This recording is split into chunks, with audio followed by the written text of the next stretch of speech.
My name is Patricia Matos-Puente. I came to Stony Brook in 1980 and graduated from the medical school in 1984. And I'm currently a member of the Board of Trustees of the Stony Brook Alumni Association. I'm Jorge Puente. I came to Stony Brook in 1978 for medical school, class of 1982. I currently have my own company and I work for a number of biotechs, as well as being involved in the Smithsonian Institution as currently vice chair of the National Board. I'm originally from Comac, so I'm a native Long Islander. I went to Wellesley College and graduated actually with a degree in music, gambling that would help get me into medical school in 1980 when competition was fierce. And it worked. I did get into Stony Brook Medical School. It was just an amazing idea what they had. They were looking for people who were mature, who had more of an interest of community medicine. And to me, that was very refreshing after being interviewed at a whole bunch of Ivy League schools where they all were interested with the research. And so I decided to come to Stony Brook.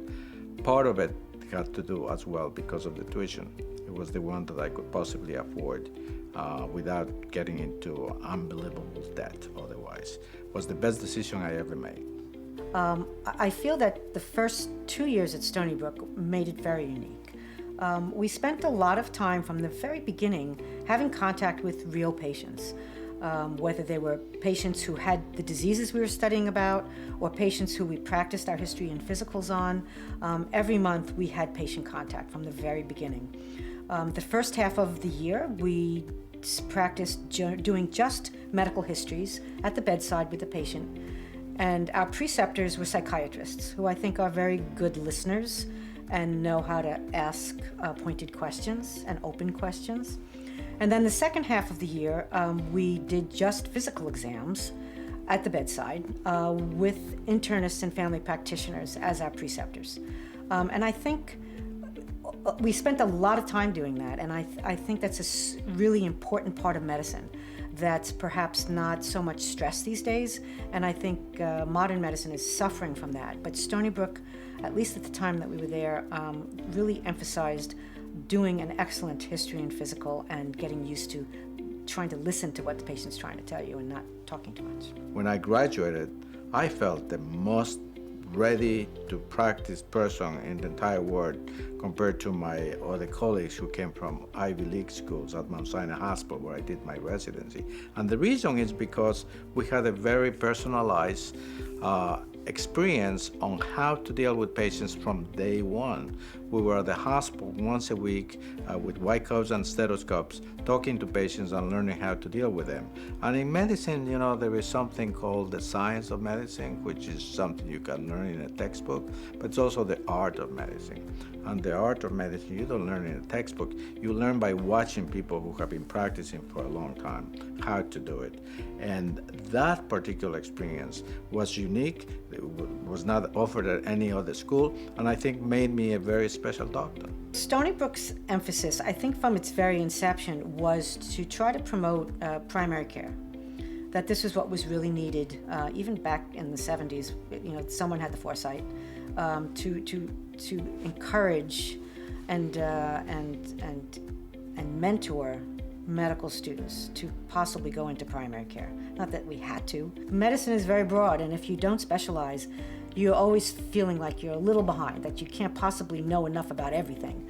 And if you're a generalist, if you're doing primary care, whether it's family practice or internal medicine, office-based or hospital-based, there's a lot of ground to cover, and you're never going to know everything, but you try. And Stony Brook certainly prepared me for that.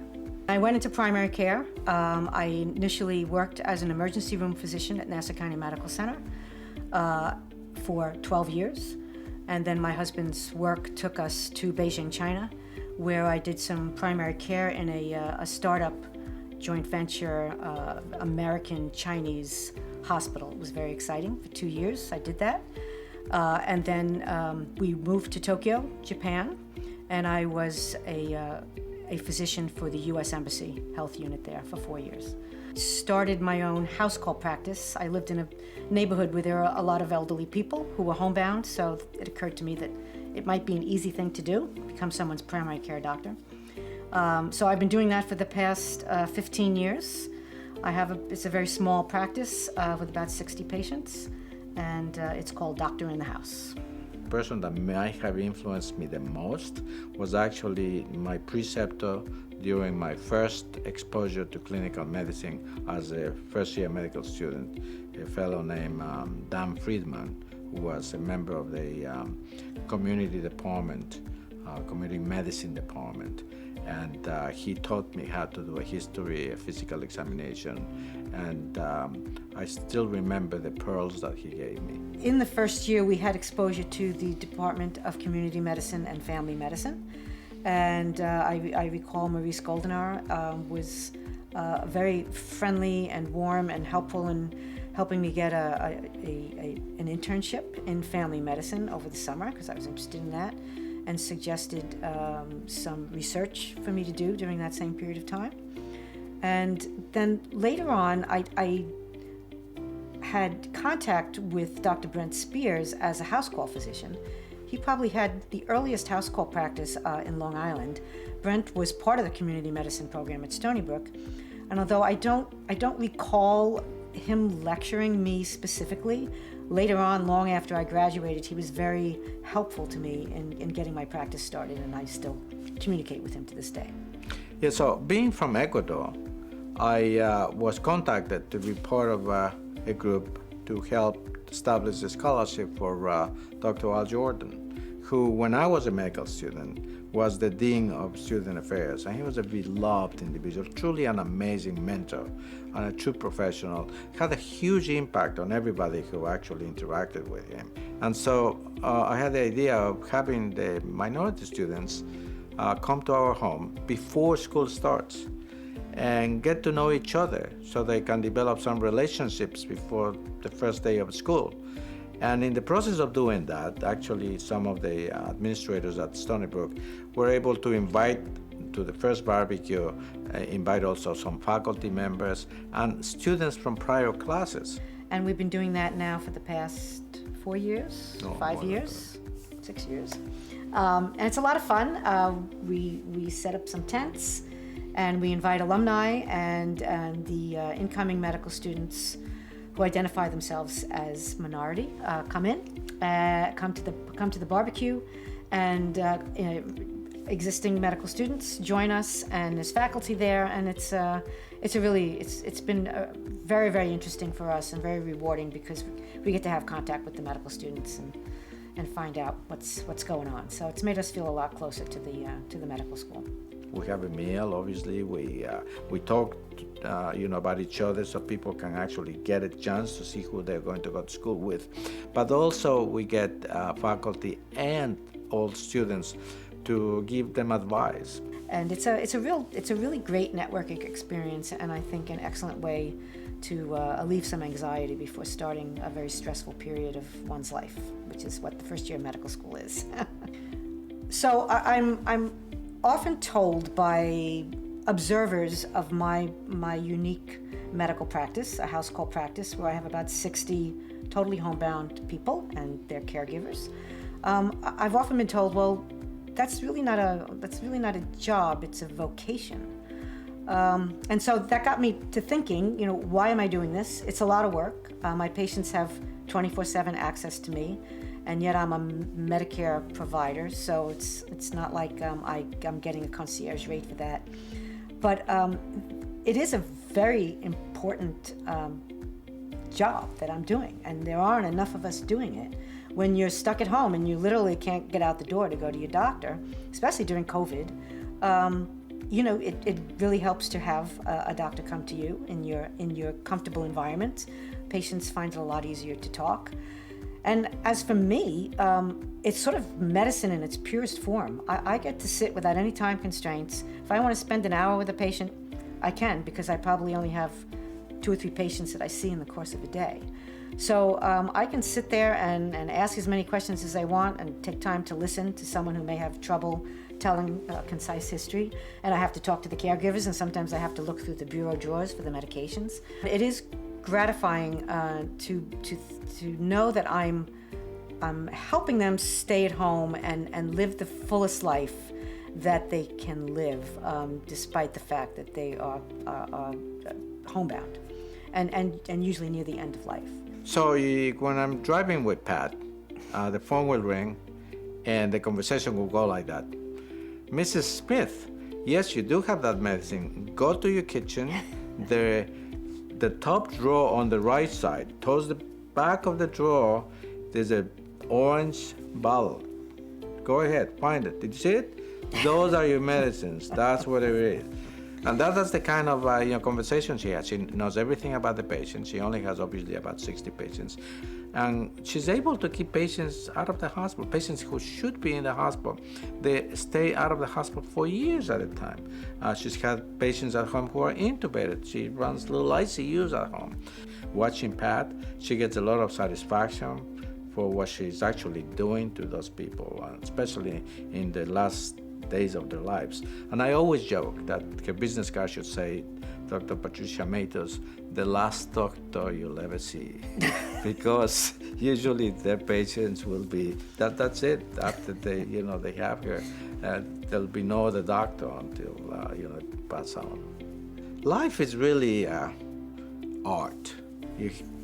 To enjoy life, you have to know how to take advantage of it in a way that truly satisfies you.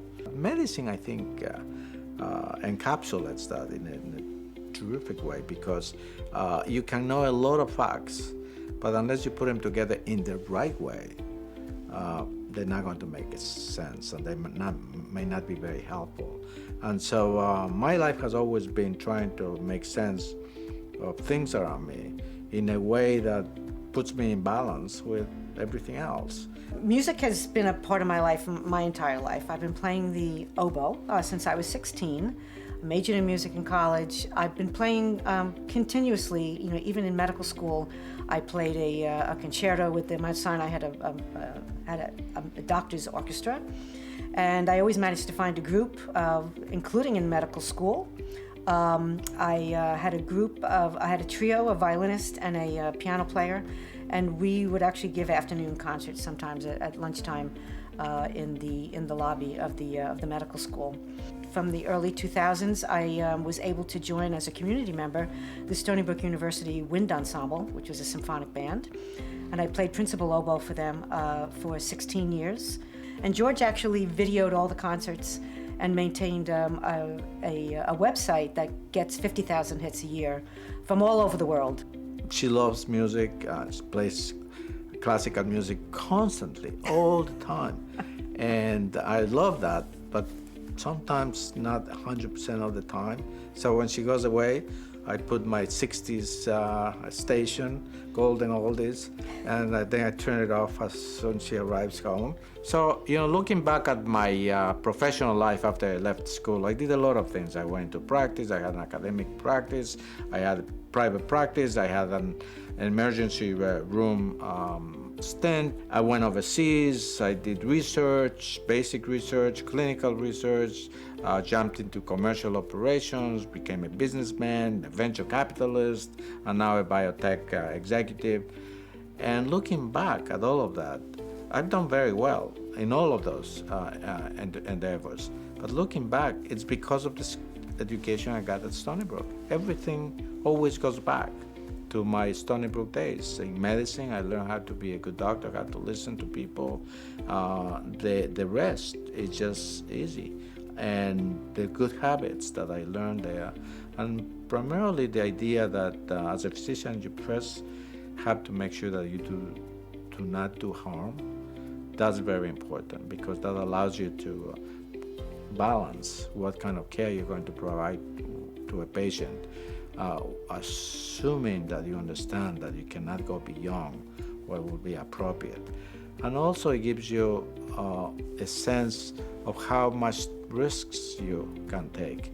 And everything that I have done in my life has involved a significant amount of risk, but I have been able to balance it with the potential benefits in a reasonable way, and it's because of the practical advice and practical education I had at Stony Brook. And honestly speaking, when I think about the decisions, the big decisions I have made in my life, all of them almost go back to Stony Brook, including meeting and marrying my wife.